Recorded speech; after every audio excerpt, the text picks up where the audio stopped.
and welcome to the Projector Sewing channel, where I teach you everything related to using a projector for sewing and transferring all your paper pattern skills to the digital world.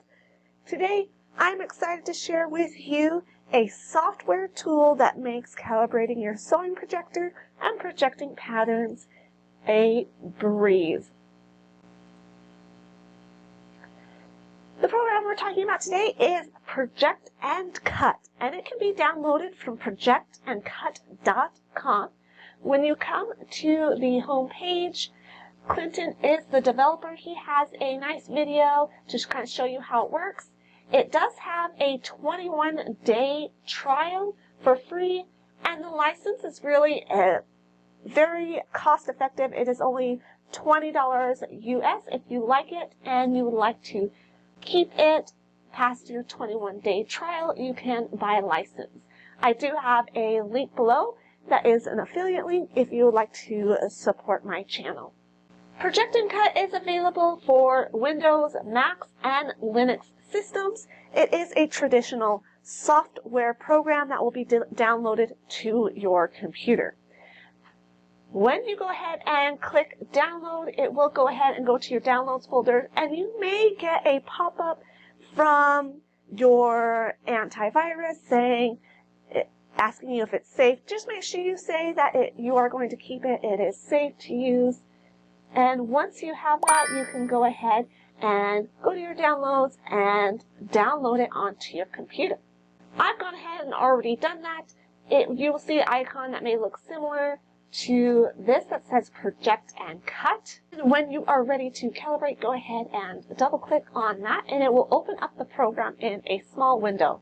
You can always enlarge that window to make it bigger. The first screen you might come to is the instructions page.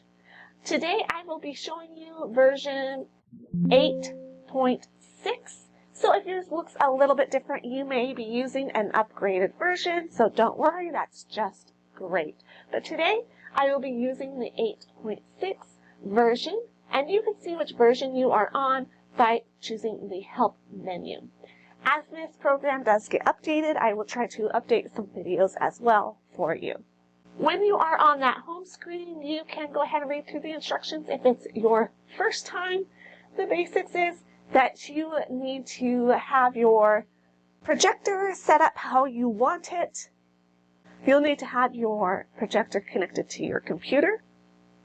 A cutting mat with a grid is preferred, but if you do not have a cutting mat, you can use anything to make a large rectangle. Please use something that is at least 16 by 24 just to get those corners for you.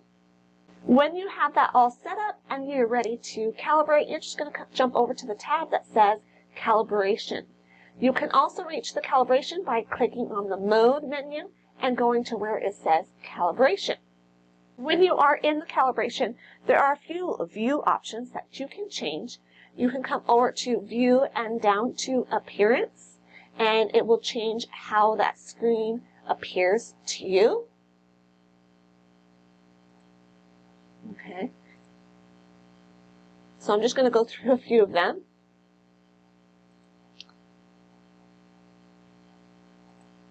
So you can see it has a few different views.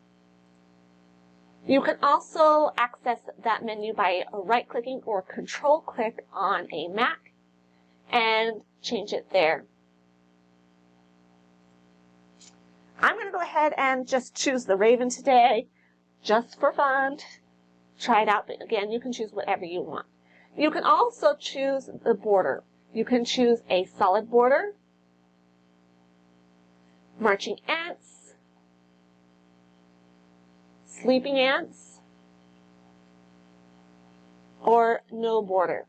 I do use a border for calibration, but I like to turn that off in the projection mode, and I will show you that in a little bit. Today I'm just going to go ahead and use that solid border. And this is a drag and drop calibration. Your image on your computer screen might look a little skewed, but when it is in your projection, it will look great because you are calibrating the projected image so that is an actual size. So if I jump over and look at my mat, what I want to do is pick a large rectangle. It doesn't have to cover your entire screen, but you want it at least 16 by 24 if your projected image is at least that size, which I hope it is. And then you're just going to pick a rectangle corner. So let's say I'm going to go kind of out to the corners here. Hopefully you can see that well. And then I'm going to drag another corner. And if you do not have a cutting mat, just make sure you're getting a complete corner. You can use poster board or papers taped together. You just want to make sure you're getting an accurate rectangle with 90-degree corners.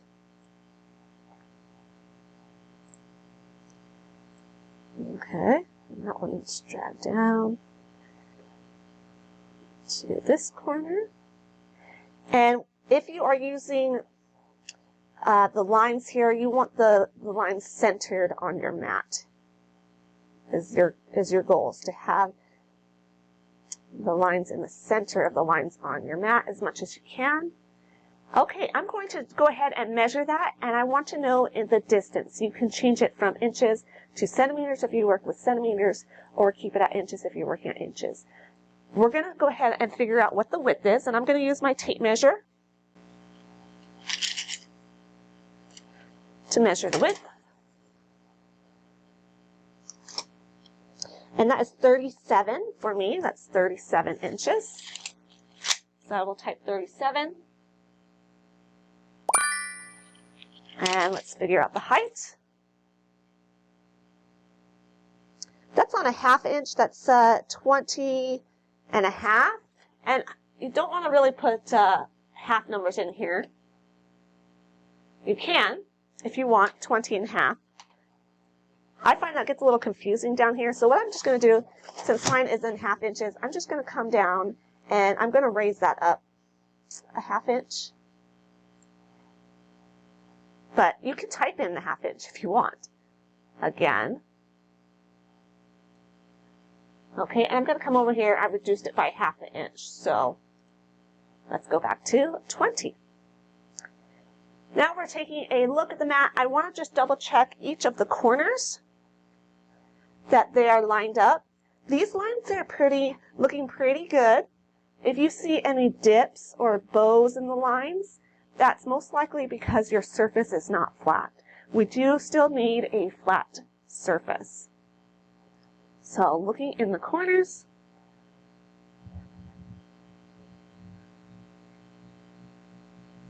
and it is looking really good. And that was a quick calibration. It didn't take very long at all. This program will save your calibration when it closes, so you can just open up and start projecting. It is a good idea to always check before, but it should save your calibration. I like to use these middle lines as well to make sure they're just centered on my cutting image. And what we're going to do now is we're going to go over to projection mode. So I'm going to click the tab that says projection. You can also come up to mode and click projection here as well. It's going to say drag and drop or open up a PDF. You can just drag and drop a pattern if you have that open and ready to go. I'm going to go ahead and choose open. Your pattern doesn't need to be saved onto your computer. I have added Google Drive to my desktop so I can access patterns from Google Drive directly on my desktop because that's where I prefer to store my patterns. But you do need to be able to access your patterns from your computer. When you have that in here, you can again drag and drop that pattern. If you see a space, that means that's just the end of the pattern, but you can still drag it as you need, where you need. You're not going to run out of scrolling room here. The border around here is what I was talking about in the border before. I like to turn it off, and you come to appearance, and you can go to no border if you'd like, but it really is up to you if you want to leave it on or not. Then we're going to come over to view, and we're going to go to layers and pages. This is where you can turn on and off the layers that you want or don't want. If you have an A0 file that has multiple pages on it, you will see multiple pages down here, and you can go to the next page as needed, which is a great feature. This does not stitch letter size files together yet, so don't be looking for that feature. I like this check mark at the top. It can delete all the layers, and then you can select just the layer that you need or want. Okay. And the file that I'm using right now is really, it's not a optimized for projector file, so don't be worried that my lines look a little bit thin on there. And then I'm going to go ahead and just close that out. And you say, but I want to take advantage of my full screen. I want to go into full screen mode. And what you're going to do is go to View and toggle full screen. It says the shortcut is Control F, and that one does work. So if you push Control F, you'll see that my tabs are still there and the top menu bar is there. I believe he's going to work on getting rid of that top one. The tabs you can get rid of by going to View and unchecking tabs, and it will get rid of the tabs. So you still get a large projecting area on here.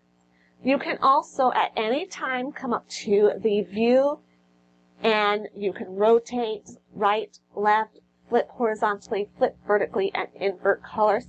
That can also be accessed from a quick menu by right-clicking on the Windows computer or pushing Control-click on a Mac computer. You can also rotate left as you need it. Flipping horizontally and vertically, if you noticed on that, it's going to do it how the pattern was originally oriented on when you're flipping it horizontally and vertically. So it may be different from your current view. I'm going to rotate it back so where we are originally. Now you'll see it's flipping horizontally there. So if you want to cut a mirrored image or unfold a pattern piece,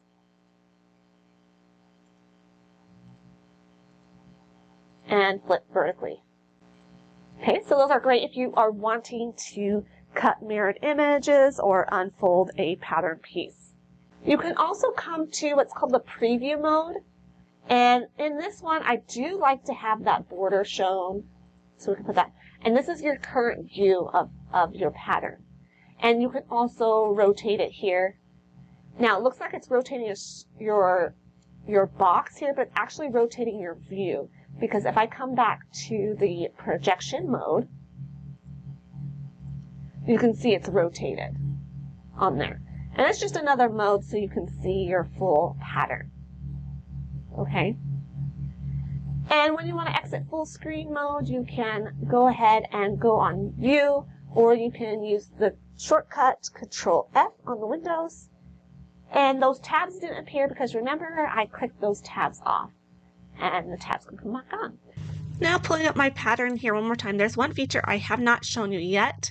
And if I come up to View, it is Invert Colors. The shortcut does work, the Control I. You can also select it on the quick menu by right-clicking in Windows or Control-click. And it will invert the colors for better view. This works better if your pattern lines are all solid black. It will invert it to white lines with a black background. Otherwise, the lines will stay the color that they are, but you can see it's kind of inverted those colors. And I'll put the shortcut again, and it returns it back to normal. When you're done, you're going to go ahead and let me show you how my calibration is now. It's going to save that. If I close it out, next time you come to open the program, it will open up, and if you go to your calibration, you'll see that it has my exact same calibration. It's saved it. You can double check that, or you can just go straight to projection mode and open up a pattern and start working with cutting out your patterns.